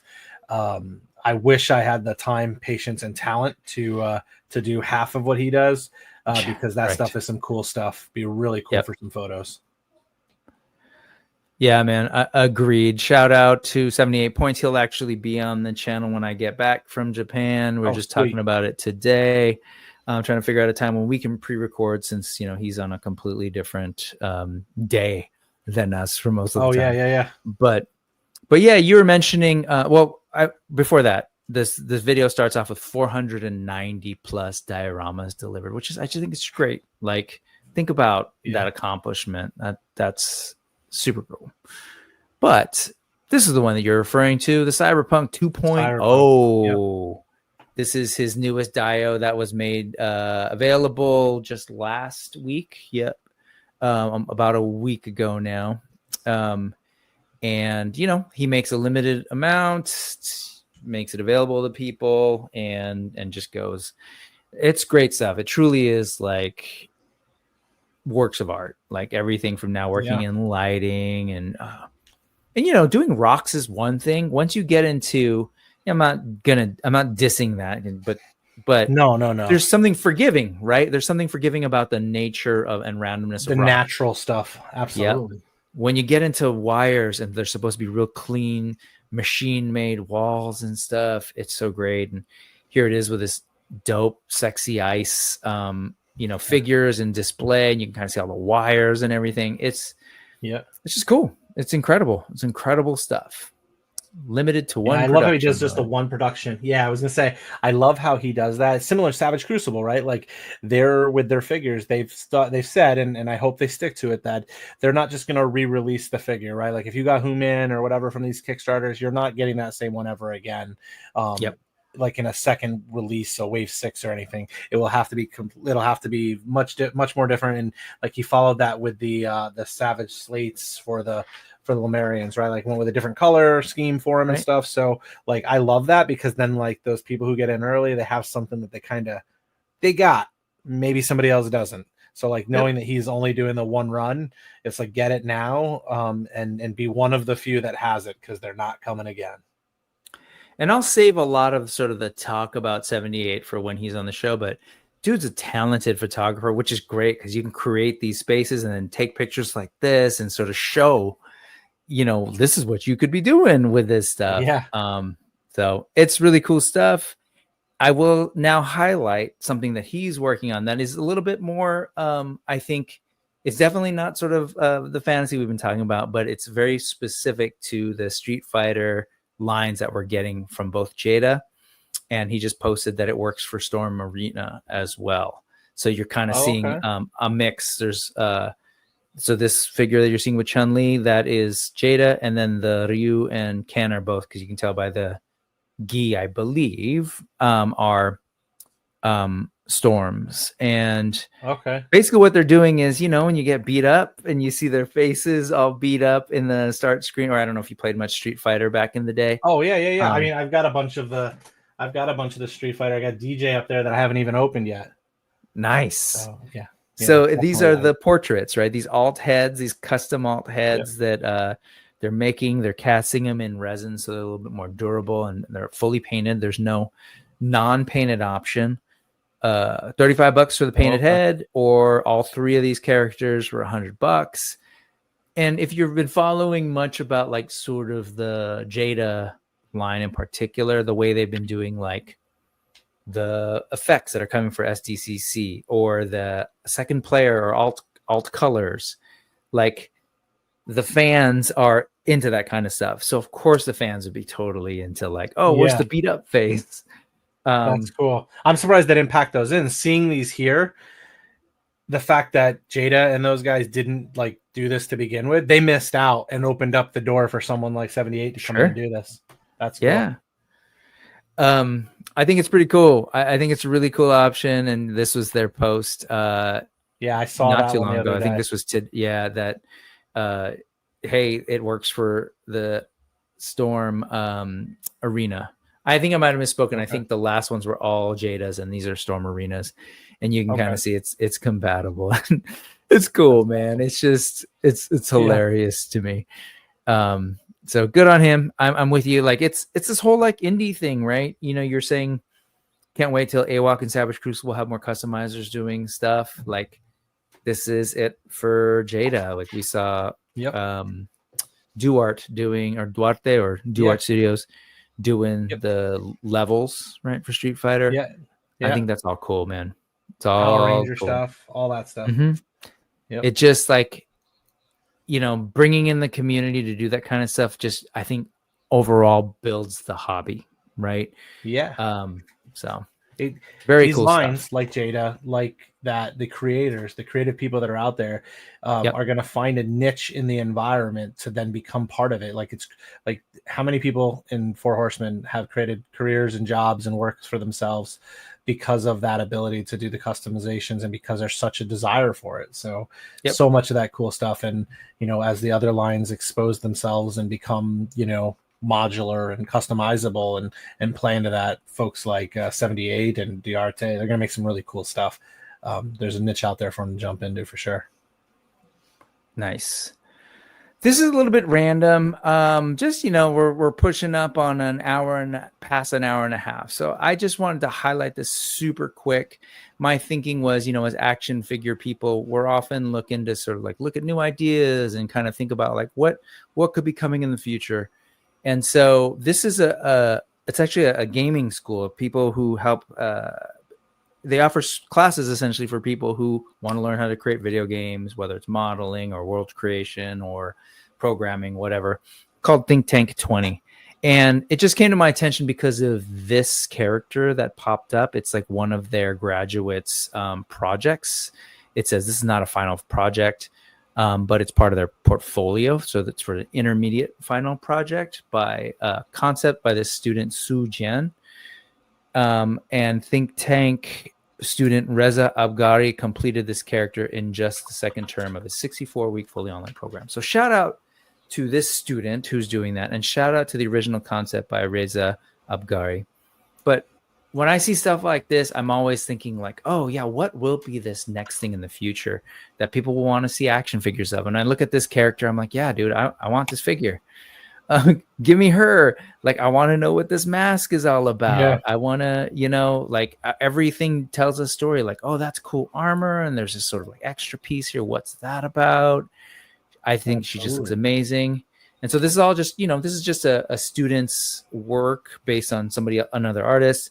But like, man, I want this on my shelf. This kind of stuff on my shelf.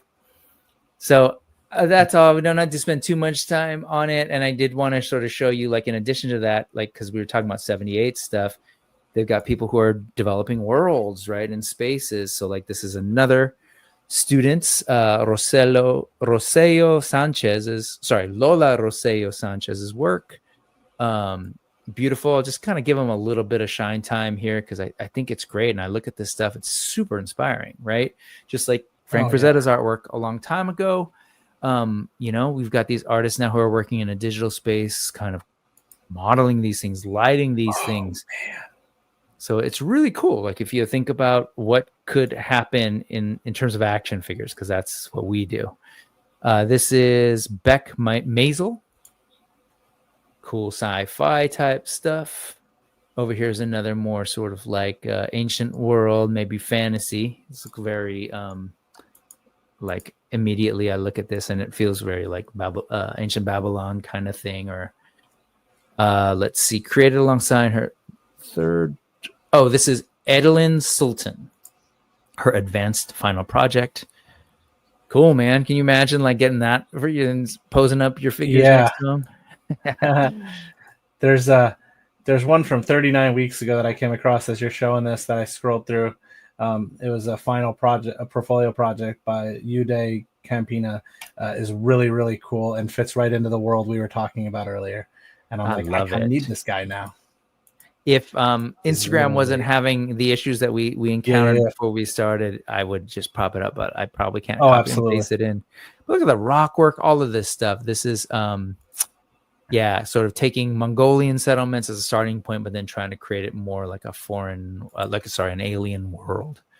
Cool stuff, man. I want to see that kind of stuff. All right, back to toys. Do you Warcraft much? Were you a World of Warcraft guy? So it was around. I was a what was that game called? EverQuest was big right before I got into what is it? It was the prequel to that. It was Quest. No, not Quest. There was another one. Ultima Online. That was me. Ultima Online. It was 2D. Ultima 4. So Ultima Online was the one that I got into. Warcraft, at that point, I was kind of getting into girls at the same time. And, I wasn't sitting on a computer all the time playing on it. So I didn't get heavy into it. But this kind of makes me think of like the Warcraft and even like the Warhammer 40K and like the football game that they have out for that and stuff. That's funny. I remember that. I remember that football sci-fi orcish game. But this is the Warcraft. Yes, which World of Warcraft, which came from Warcraft, that's sort of ready to serve. The Horde, and there's this whole like lineage of like corrupted orcs versus the uncorrupted orcs. But I think it's cool. Medi Toys has been all about doing these without a license, mind you. But this past week, they revealed these two guys here that are sort of newer orcs. Again, these sort of uncorrupted colorways, which are pretty cool. But what even more interesting to me was like this weapon here, which didn't come with any of their orcs.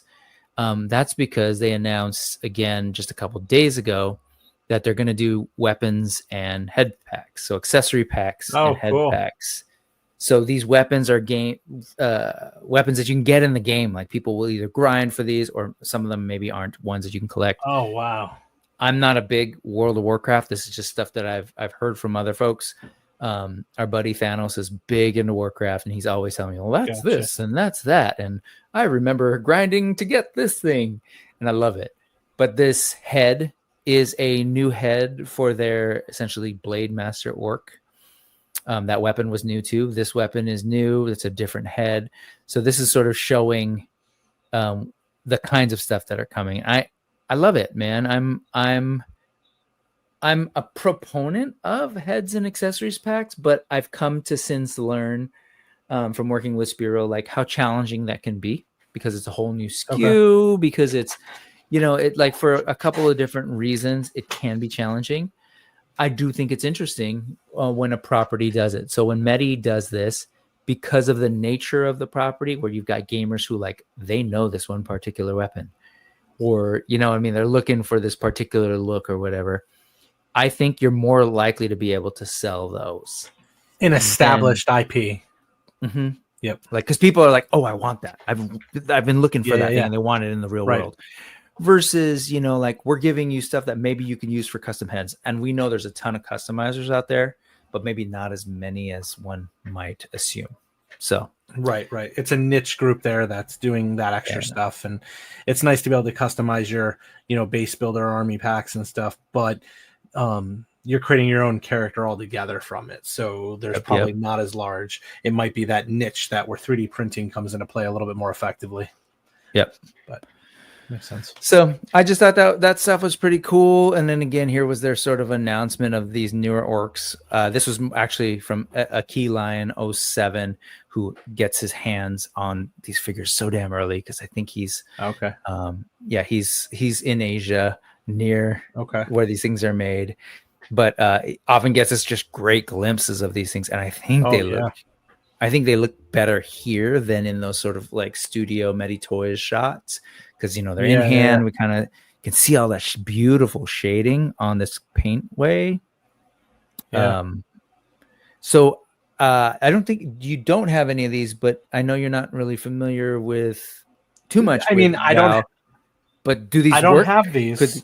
But these would definitely be something. I was hoping that there's some sort of like I don't own many of the goblins or orcs or anything from the Four Horsemen, because I'm hoping that Savage does something with them, or that Four Horsemen comes out with stuff more in that 3.0 articulation, because I know there's like a huge group out there that's like, I don't like the cuts in more articulated items. I'd rather have the articulation for the play and do whatever I want with, so I will sacrifice the cuts for that. So I've been holding on getting to the orcs. This there has that much more really does articulating feature, but it also has that price point, which is a significantly higher price point, I think, than what I'm used to.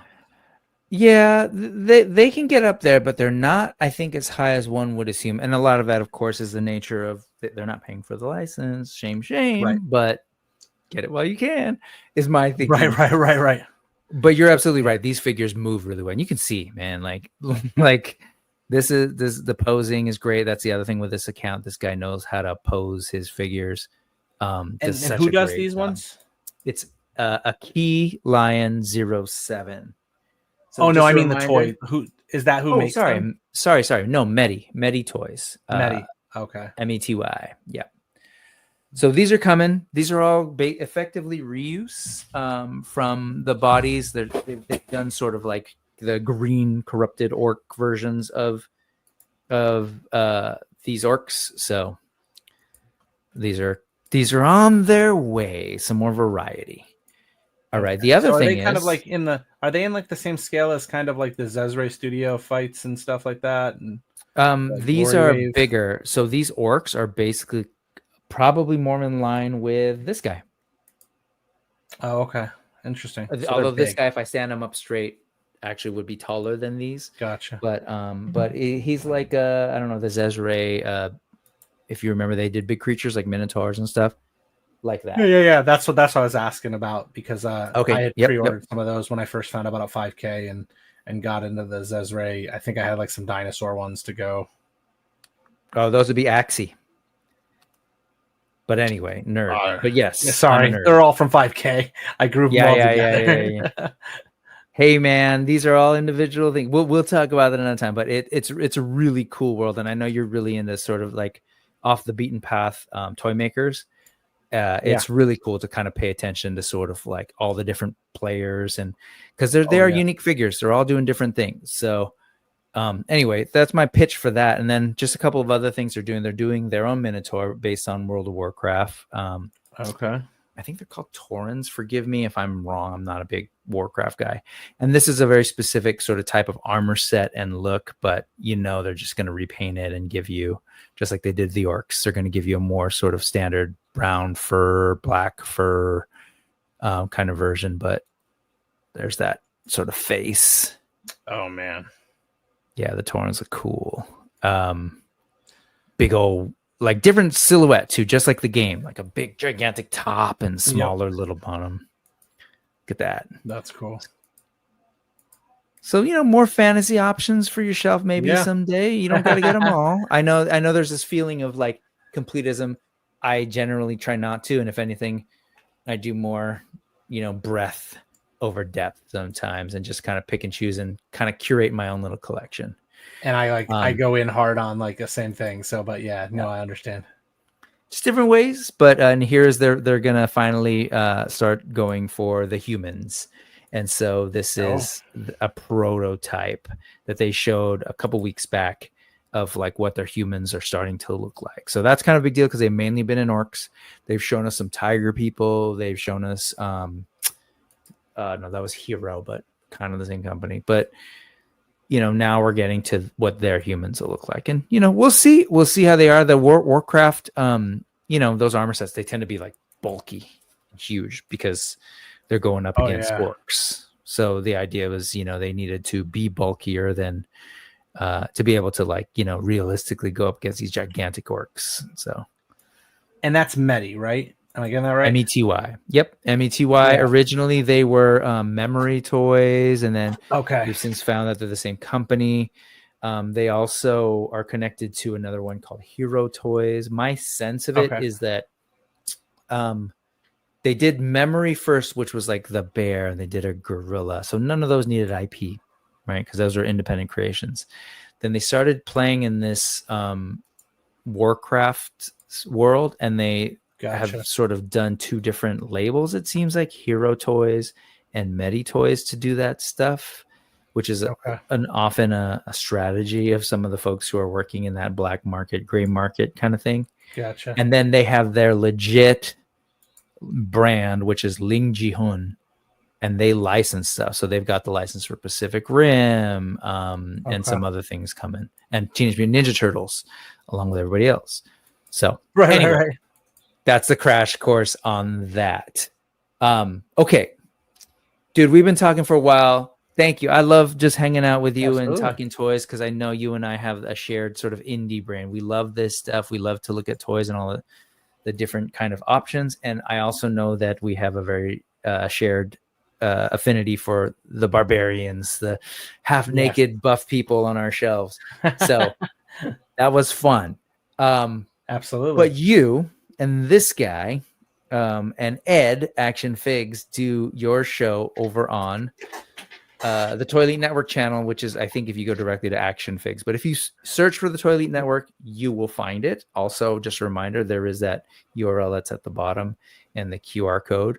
But you guys have been doing it for a while now. You just had your anniversary relatively recently, right? Yep. We've been doing it for about a little over a year. 52 episodes, right? So it time-wise is definitely over a year, but based on the amount of shows we've done, we just hit 52 a few weeks back, and we just did 55 a week ago when this airs. And if you wrap up listening to me here, you can go listen to Ed and me on the other channel, like right now, and hear what Ed's talking about. We might have a guest in place of me, and I'm gonna be popping in from a phone or in a hotel room. Yeah, because he'll be traveling, and just like I am traveling. So you're hearing from us from the past, but we are here now, and I appreciate you for coming through. I hope that more folks head over to the Toyleet Takeover, because they do some great toy talk. You can kind of see earlier we were kind of like talking about the different topics, right? Retail apocalypse, behind the mask. This behind the mask is more of a creator specific, like a creator interview with the folks doing that comic Dragoon comic book.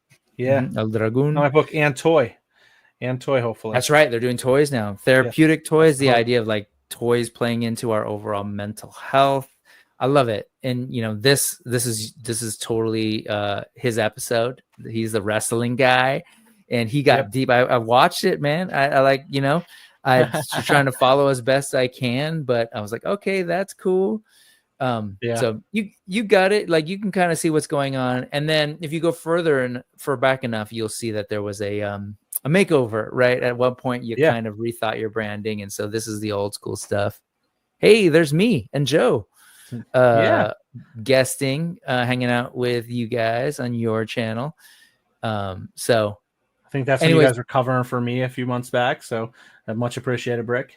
No, it was super fun. And then you and I got to do a show when Ed was out, and I think I'm here somewhere. But I think it was there back he is in like December or something like that. Yeah, that's me. Check it out, man. And I would say, a lot of times when we're doing this live content, live stream stuff and doing the news, some people think, oh, that's outdated stuff. It's not. Go through his, and I would argue my channel, same. Like, even though we're talking about the quote unquote news, we're not. We're just looking at all the cool stuff that's there. But with the Toyleet folks, same thing, man, because of their topics and the way they sort of talk about the different toys. They're still highlighting somebody from the community every single time. Go check it out. Go like them, follow them, subscribe them, all the things. And then you can go check them out on Instagram as well, over on the Toyleet_Takeover. And keep in touch with the channel and sort of see what's going on, and enjoy Ed's some of Ed's toy photography jumps in here, as well as other news bits throughout. So yeah, when we had him on the ground at Joe Fest, I was posting this stuff remotely from the guys on the ground. So when I got to see my human pail and my human blight that nobody gave me a heads up was coming, because they're so secretive over there at Spirosh Toys. It's like the Wonka factory up in there. I can't get the everlasting gobstopper secrets. Whatever secret. Yeah, I just kind of exist in there. I hear things and they just kind of come and they go, and I don't necessarily even know when things are going to be shown.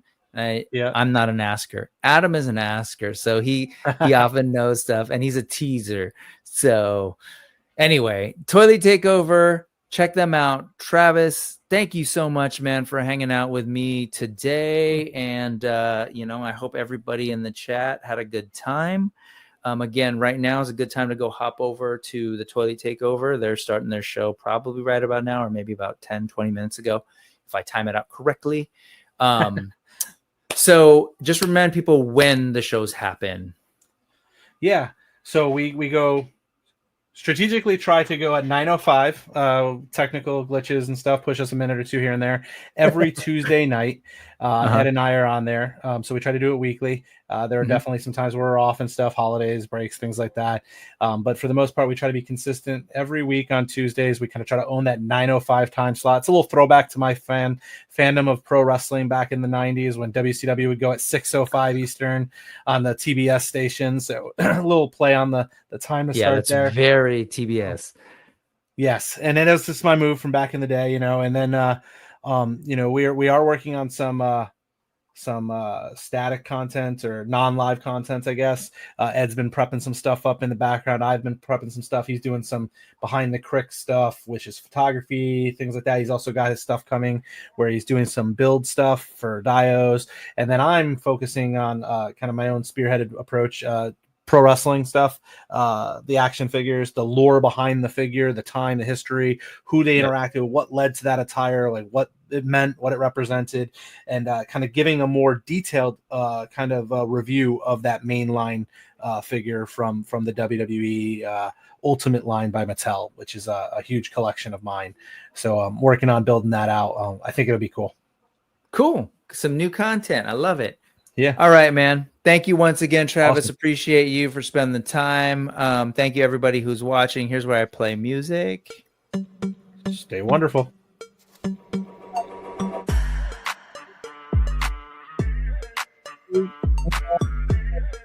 I'm in Japan. Gonna probably do something